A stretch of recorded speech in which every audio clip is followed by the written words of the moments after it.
आज हम mobile phone के बारे में यहाँ पे बातचीत करेंगे।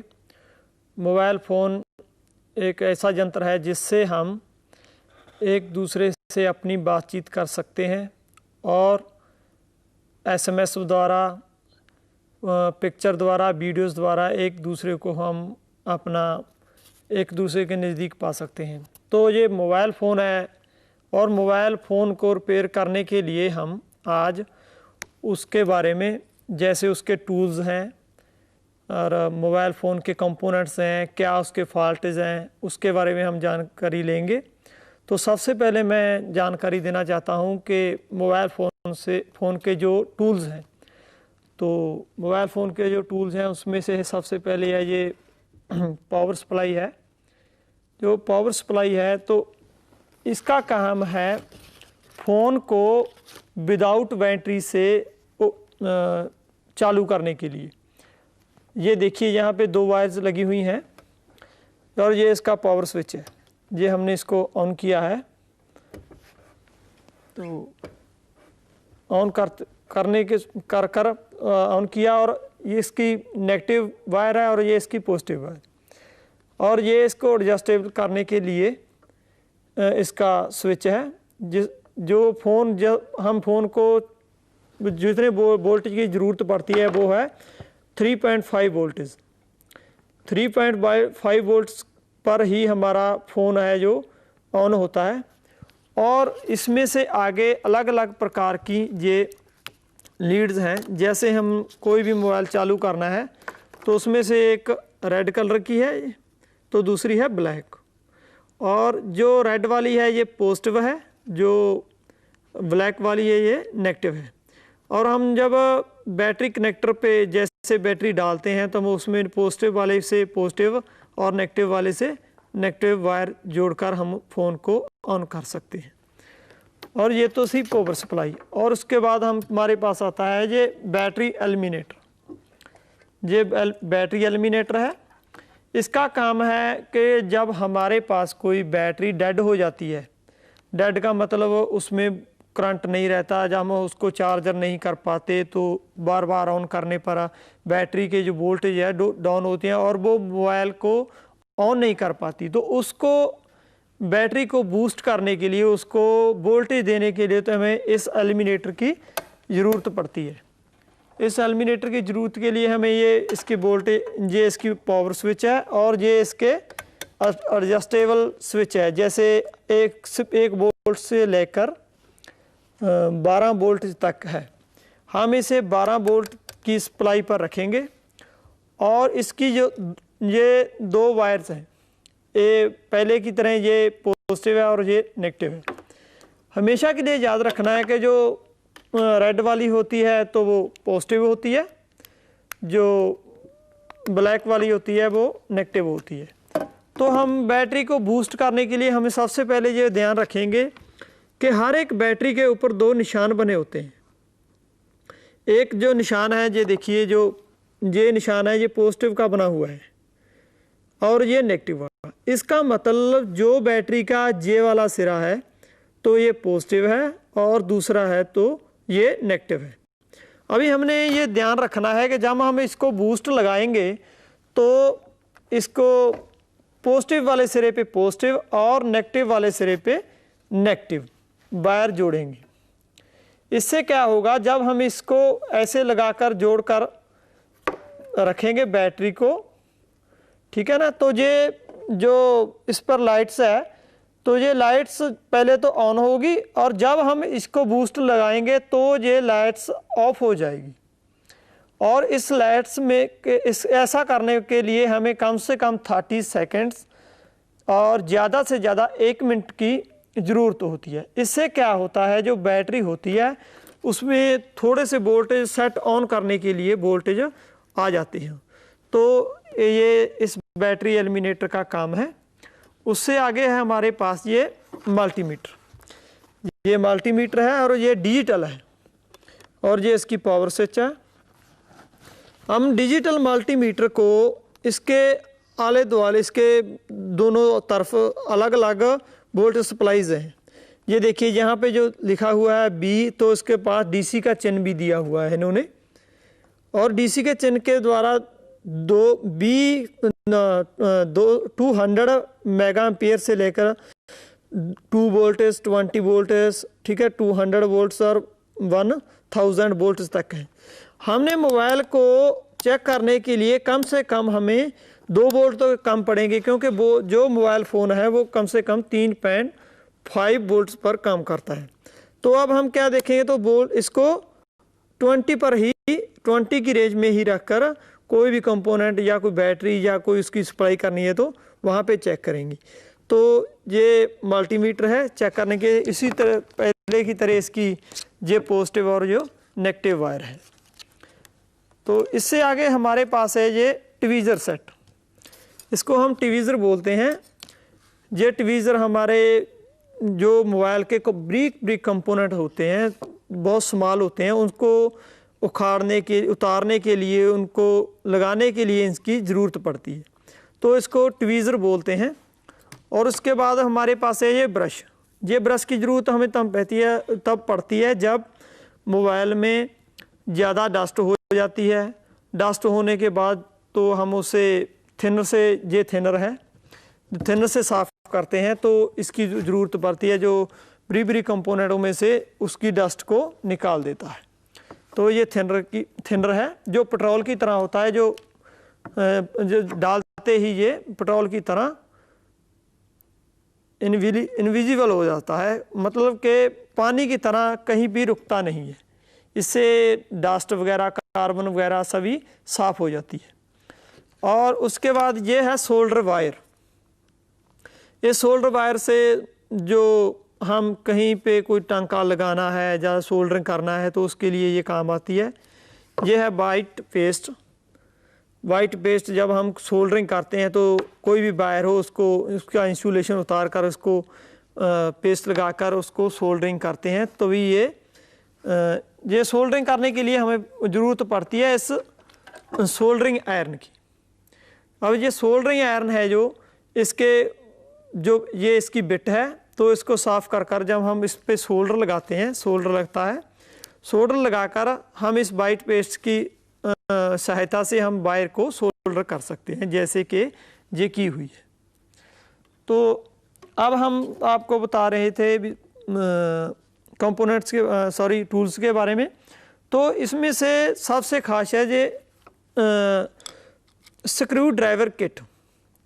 ये स्क्रू ड्राइवर किट के अलग अलग पिन्स होते हैं, जैसे ये स्क्रू ड्राइवर के अलग अलग पिन्स हैं। इनका मतलब होता है कि जब हम किसी भी मोबाइल को ओपन खोल रहे हैं तो हमको जानकारी होनी चाहिए कि जो उसके स्क्रू हैं वो किस टाइप के हैं, वो T4 हैं या T3 हैं या T6 हैं। जैसे हम ये देखिए, ये T6 है, इसके सुराख बने हुए हैं 6, जबकि जब जो नोकिया के मॉडल तकरीबन आते हैं उनमें से ये T6 स्क्रू लगे होते हैं, और उनके लिए सबसे ज़्यादा हमें इस T6 की ज़रूरत पड़ती है। इसका अगर हम यहाँ पे T2 या T3 लगाएंगे तो उसके होगा क्या कि हमारा जो स्क्रू है उसके जो पार्ट्स बने हुए हैं स्क्रू के वो ख़राब हो जाएंगे और हमारा जो स्क्रू है वो खुल नहीं पाएगा। इसलिए ये स्क्रू है, जैसे देखिए ये स्क्रू में बिल्कुल सही होता है और ऐसे हम इसके खोल सकते हैं। और अब हम मोबाइल के बारे में चलते हैं। ये तो थे टूल। तो अभी हम मोबाइल को ओपन करते हैं।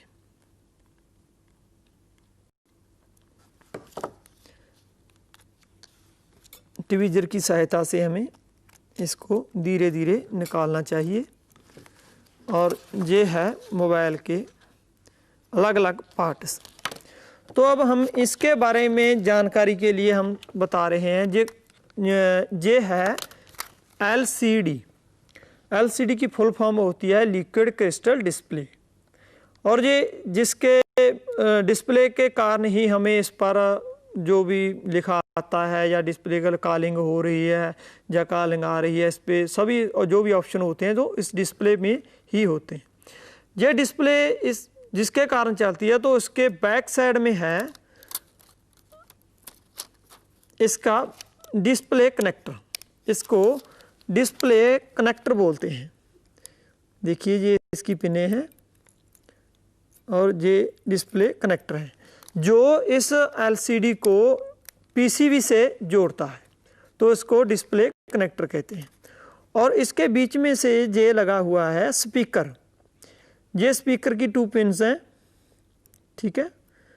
और ये स्पीकर है जिसके कारण हम दूसरों की आवाज़ सुन पा सकते हैं। तो ये स्पीकर हो गया, तो डिस्प्ले होगी। उसके बाद ये मोबाइल का जो और कंपोनेंट्स हैं, जैसे ये हो गया बैटरी। अभी सबसे पहले हम बताते हैं, ये बैटरी है, इसके पीछे है बैटरी। तो ये मोबाइल की बैटरी है 3.5 वोल्ट के लिए। और जो मोबाइल से जोड़ता है तो उसको, जो बैटरी से मोबाइल को आगे जोड़ता है तो उसको हम कहते हैं बैटरी कनेक्टर। देखिए ये इसकी 4 पिन्स है, जैसे ये पॉजिटिव, ये नेगेटिव और BSI मतलब होता है, जैसे हम BSI से हमें पता चलता है कि हमारे बैटरी है जो कितनी उसमें चार्जिंग जा रही है, जो अप है या डाउन हो चुकी है या अभी वो ख़त्म होने वाली है, तो उसके हमें पता चलता रहता है। तो बी टेम्प और BSI ये 2 पॉइंट इसके हैं, तो एक नेगेटिव है और दूसरा पॉजिटिव है। तो ये है बैटरी कनेक्टर। अच्छा, और उसके बाद हमारे पास है ये है हमारे पास वाइब्रेशन मोटर। वाइब्रेशन मोटर है जो हमें वाइब्रेट मोड पर जो हमारा सेल फोन होता है तो ये वाइब्रेशन करती है। वाइब्रेशन इसलिए करती है क्योंकि इसमें जो मोटर है, ये जो इसमें ये पुली लगी हुई है, तो ये हाफ पुली है। अगर पूरी होती तो ये वाइब्रेशन नहीं कर पाती। तो इस हाफ के कारण जब ये 3.5 वोल्ट पर ये चलती है तो ये वाइब्रेशन करती है, इसको हिलाती है, और जिससे हमारा सेल फोन वाइब्रेशन करता है। तो इसको बोलते हैं वाइब्रेशन मोटर। और ये इसके नेगेटिव और पॉजिटिव कनेक्टर हैं। तो आगे हमारे पास है ये है हमारे पास सिम कनेक्टर। ये है सिम कनेक्टर जो हमारे सिम को पीसीबी से जोड़ता है। अगर ये डैमेज हो जाए या ख़राब हो जाए तो इसका मतलब होता है कि जो हमारा फ़ोन है वो इसके जो प्रॉब्लम देगा या कोई फॉल्ट देगा तो वो होगा इंसर्ट सिम। इंसर्ट सिम के लिए हमें सबसे पहले इसको चेक करना चाहिए और ये अच्छी तरह साफ़ होना, जो देखना, ध्यान से देखना चाहिए कोई ये पिन है जो नीचे तो नहीं दबी हुई है, ये अच्छी तरह साफ़ है, या किसी पर कार्बन तो नहीं है, या कोई टूट तो नहीं गया है। इसलिए दोनों तरफ से हमें ये चेक कर लेना चाहिए। और पीसीबी से भी इसको जोड़ना बहुत ज़रूरी है। तो इसके कारण हमें क्या है, इंसर्ट सिम की प्रॉब्लम आ सकती है। तो आगे है हमारे पास ये बज़र। Buzzer means ringer. जब हम कोई हमें कॉल करता है तो हमारे जो रिंग होती हैं, रिंग टोन्स होती हैं, रिंग अलार्म बजता है जो रिंग करती है, तो वो इसके कारण होता है। अगर इसके दोनों पॉइंट में से कोई एक पॉइंट भी नीचे दब जाए या एक पॉइंट इसका टूट जाए तो हमारा फ़ोन है जो क्या करेगा, वो हमें रिंग नहीं सुना पाएगा। सिर्फ वाइब्रेशन, अगर वाइब्रेशन मोड प्लस रिंग है तो वाइब्रेशन ही चलेगा, तो रिंगर हमारा काम नहीं कर पाएगा। इसके लिए हमें ध्यान रखना चाहिए कि ये दोनों पॉइंट इसके अच्छी तरह ऊपर होने चाहिए और पीसीबी को टच करने चाहिए। इसके कारण ही हम मोबाइल पर हम किसी दूसरे की कॉल को रिसीव कर पाते हैं कि हमारी फ़ोन है जो रिंग कर रहा है, तो हमें उसको फटाफट उठा कर कॉलिंग के लिए शुरू करें। तो उसके बाद है ये कनेक्टर। ये है चार्जिंग कनेक्टर और हेडफोन कनेक्टर। इसे बोलते हैं सिस्टम कनेक्टर। सिस्टम कनेक्टर का मतलब होता है जैसे हमें कोई मोबाइल को चार्ज करना है, चार्ज के लिए इसके ये पीछे चार्जर बना हुआ है जो जिसमें हम चार्जर डालते हैं, तो इसकी ये 2 पिन्स हैं, अगर ये 2 पिन सही हैं, बिल्कुल हैं, तो अगर जो ये नीचे दब गई हैं या कार्बन आई गए सोल्डर्ड हो गई हैं, तो इसके कारण हमें प्रॉब्लम क्या आएगी कि हमारा फ़ोन हमको बताएगा डिस्प्ले पे नॉट चार्जिंग।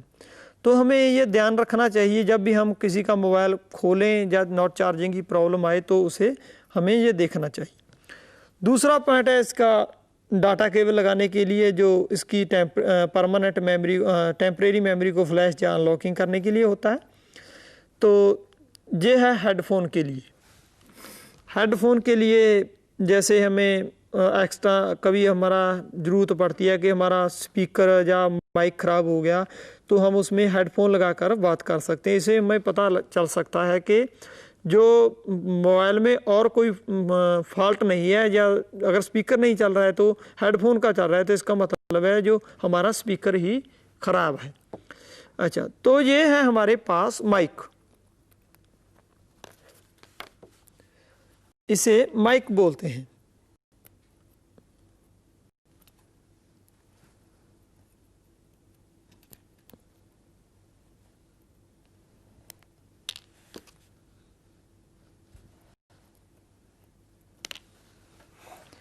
ये माइक है।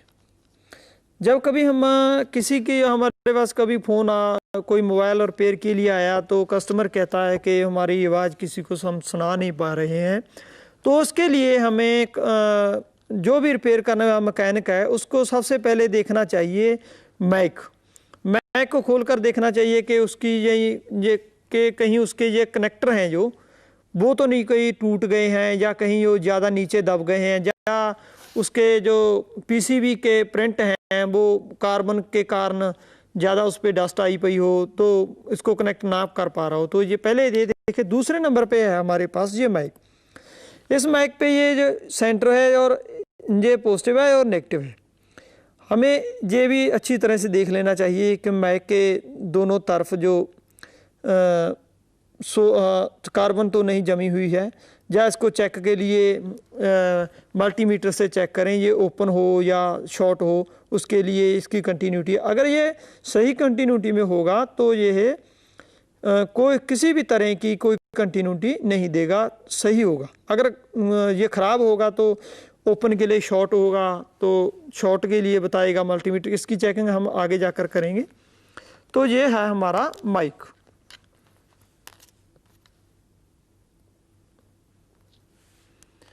अच्छा, तो माइक के लिए इतनी जो हो चुका है, तो आगे हम देखते हैं कि ये है PCB.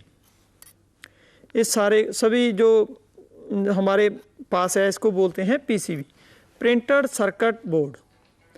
Printed circuit board, printed circuit board का मतलब होता है जो भी इसमें प्रिंट हुआ है जो हमें दिखाई नहीं दे पाए, इसमें अंदर जो प्रिंट हुआ है वो हमें इस तरह दिखाई नहीं दे, कौन सा प्रिंट कहाँ जुड़ा है, इसके लिए हमें सर्किट की बहुत।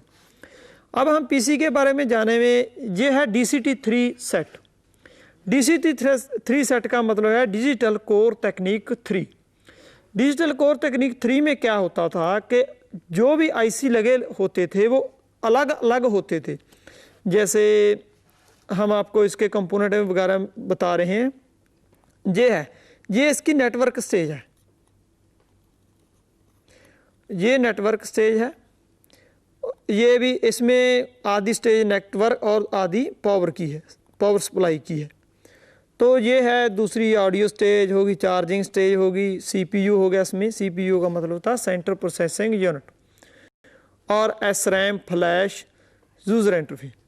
अभी हम बताते हैं आपको कि ये है जो PA है। PA का मतलब है पावर एम्पलीफायर,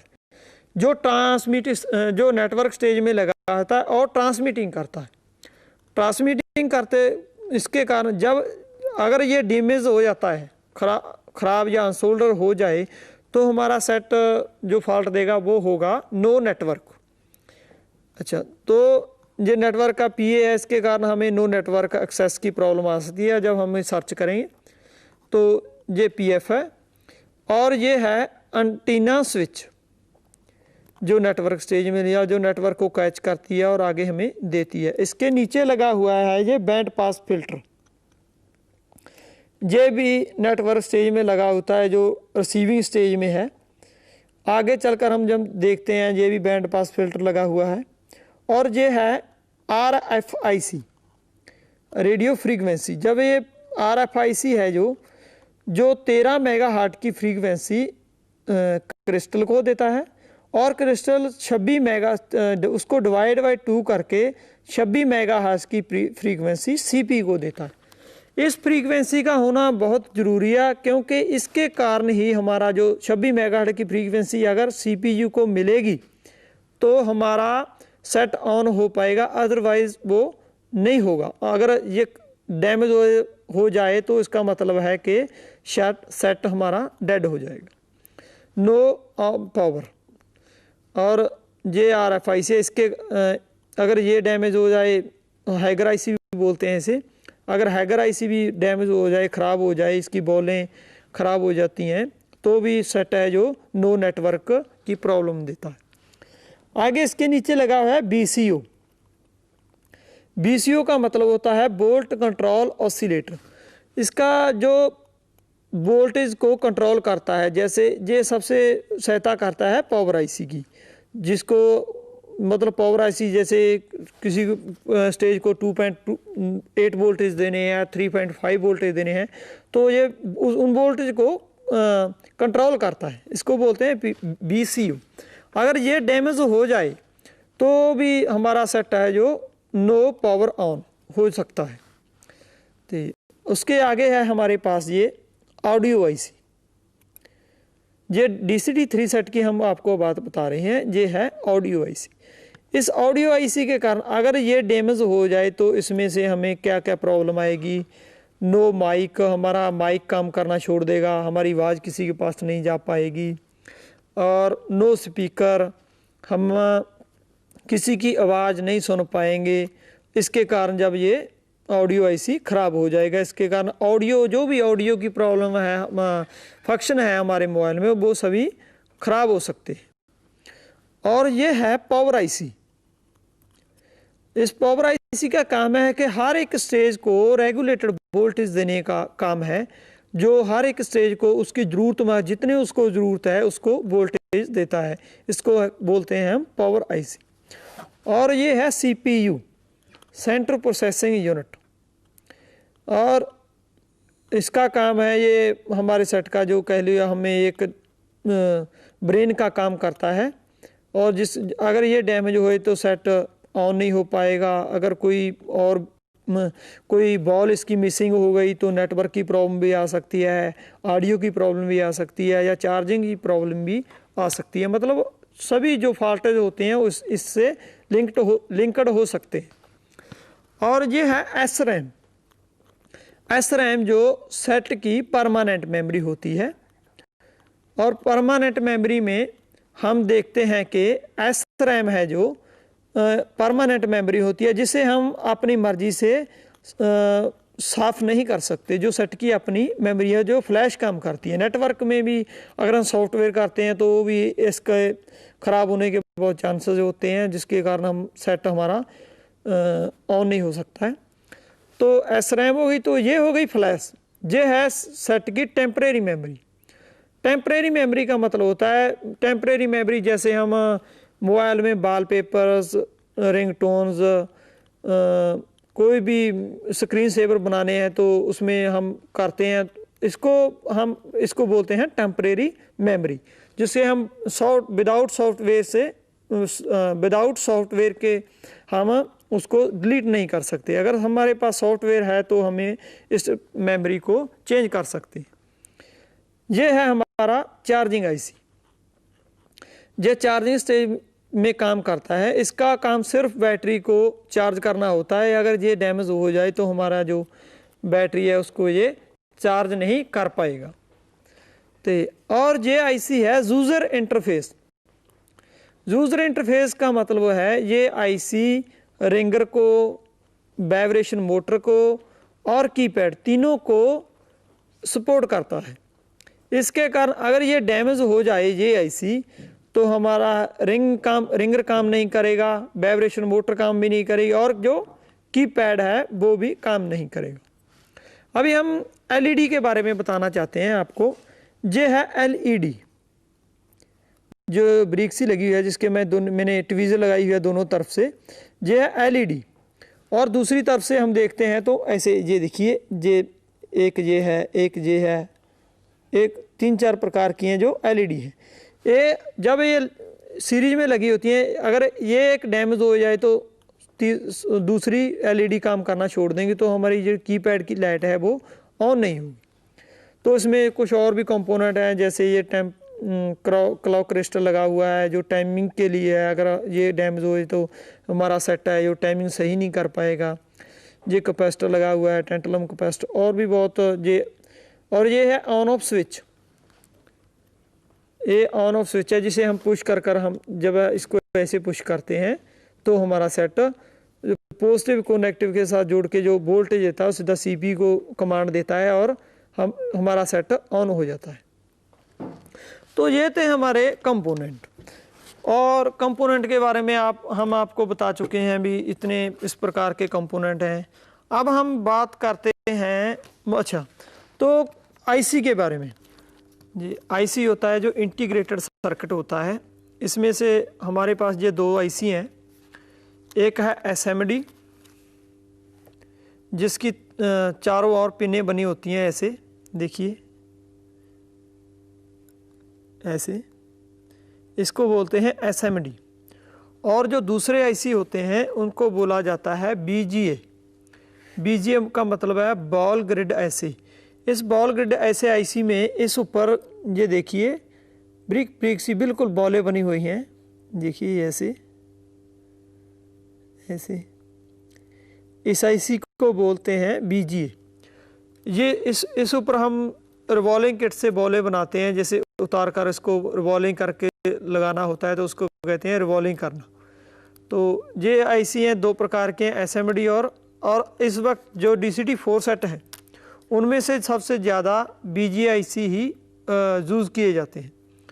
और अभी हमारा कंपोनेंट पर चल रहा था विषय, तो अभी पीसीबी पर हो चुका है। अभी हम देख रहे हैं कि जो इसके इंटरफेस हैं, अभी ये पीसीबी के ऊपर जो इंटरफेस बने होते हैं ना, जैसे ये 4 पॉइंट है, 4 पॉइंट्स, 1 2 3 4, इनमें से ये है बैटरी कनेक्टर के पॉइंट्स। यहाँ पर बैटरी कनेक्टर अटैच होता है, जिसके ये है पॉजिटिव और ये नेगेटिव है। और दूसरे वाला है ये, जैसे हम देख रहे हैं, ये है वाइब्रेटर इंटरफेस। यहाँ पे वाइब्रेशन मोटर की पिन्स अटैच होती हैं। और जो जे पॉइंट्स हैं 1 2 3 4 5 6, इन पॉइंट्स के ऊपर सिम कनेक्टर अटैच होता है, जिसके कारण हम हमारे मोबाइल में सिम चालू होता है। अगर ये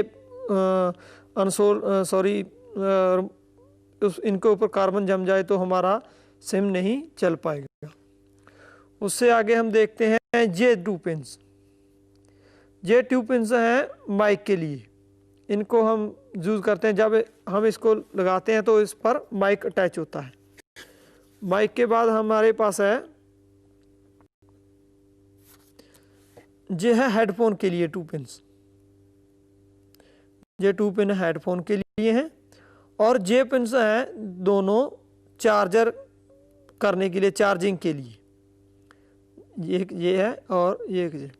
और ये 2 पिन्स हैं रिंगर के लिए, 1 2, इन पर रिंगर अटैच होता है। तो अभी एलसीडी के बारे में हो चुका है। एलसीडी होती है जो, वो कई प्रकार की होती हैं। जैसे ये हमारे पास कोई और मोबाइल पड़ा है, इसमें ये एलसीडी है जो सोल्डरिंग टच टाइप एलसीडी बोलते हैं इसको। सोल्डरिंग की जाती है, ऐसे सोल्डरिंग करके हम इसको इस ऊपर लगा सकते हैं। और जो ये डिस्प्ले जो एलसीडी है, ये है कनेक्टेड टच टाइप एलसीडी। इसका जो कनेक्टर टच होता है तो उसको हम बोलते हैं कनेक्टेड टच टाइप एलसीडी। और ये पीसीबी के कुछ और पॉइंट्स रह गए हैं, जैसे ये बैटरी कनेक्टर के पॉइंट्स हैं, नहीं सॉरी एलसीडी के कनेक्टर्स हैं। और ये स्पीकर के कनेक्टर्स हैं, और ये है कीपैड, जो भी बटन होते हैं कीपैड के वो सभी ये बटन हैं। अभी हमें फॉल्ट फाइंडिंग के बारे में करना है, तो हम जानते हैं कि अब अभी कंपोनेंट देख रहे हैं, कभी और कोई रहना, जैसे एक होती है जैक टाइप एलसीडी होती है, जो उसके बारे में हम आपको बता रहे हैं अभी 2 मिनट में।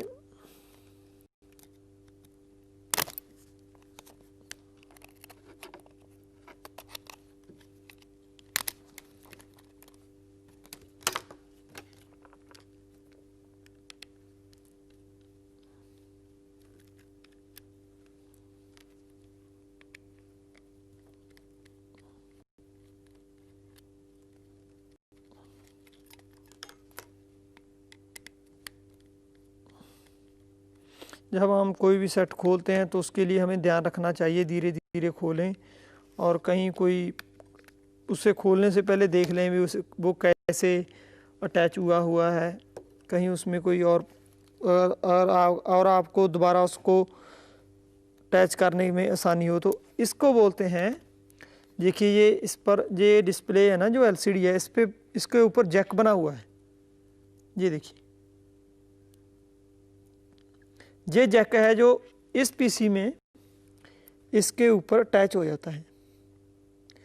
अब जो ज़्यादातर नोकिया के सेट हैं तो उनमें से ज़्यादातर ये जैक वाली डिस्प्ले ही यूज़ की जाती है, क्योंकि ये बहुत ज़्यादा आसानी से लग जाती है और उसको उतारना भी बहुत हमारे लिए आसान होता है। तो ये DCT-4 सेट है, देखिए जब पहले हम आपको दिखा रहे थे वो सेट था DCT-3 और ये DCT-4 है। इसमें सिर्फ CPU और UEM लगे हुए हैं, और जो दूसरे आईसी थे जैसे यूज़र इंटरफेस, कोबा आईसी, चार्जिंग आईसी, तो तीनों आईसी जो इस CPU UEM में है, और जो फ्लैश रैम है तो वो है CPU में। और इसमें ये देखिए कैमरा भी लगा हुआ है, ये है कैमरा मॉड्यूल। और दूसरे जो DCT-3 सेट में हम आपको बता रहे थे, ये बैटरी कनेक्टर वो LCD के साथ है, और जो लेटेस्ट मॉडल आ रहे हैं उनमें से तकरीबन ये ऐसे ही लगा होता है, इसको बोलते हैं बैटरी कनेक्टर। ये है बैटरी कनेक्टर, और ये है मेमोरी कार्ड जैक, जिसमें MMC कार्ड मल्टीमीडिया कार्ड डलता है, जिसमें से सॉन्ग्स वगैरह आगे चलते हैं। और इसमें सिम कनेक्टर भी है जो साथ में किया हुआ है, अलग नहीं है। और इसके और कंपोनेंट के बारे में हम आपको बता रहे हैं, जैसे ये बैकअप बैटरी है जो छोटे वाली है, देखिए इसको बोलते हैं बैकअप बैटरी। ये छोटे छोटे आईसी हैं इसमें, और भी ये देखिए जैसे ये आईसी है, सिम आईसी है, कीपैड आईसी है, ऐसे छोटे छोटे आईसी। ये ब्लूटूथ लगा हुआ है इसमें, ये ब्लूटूथ है, और इसमें ये एंटीना स्विच लगी हुई है, ठीक है। तो इसकी LED भी देख लीजिए आप, ये LED है, अलाइट एमिटिंग डायोड 4 लगी हुई हैं, और इसकी ऑन ऑफ स्विच हम आपको पहले बता सकें, ये इसकी ऑन ऑफ।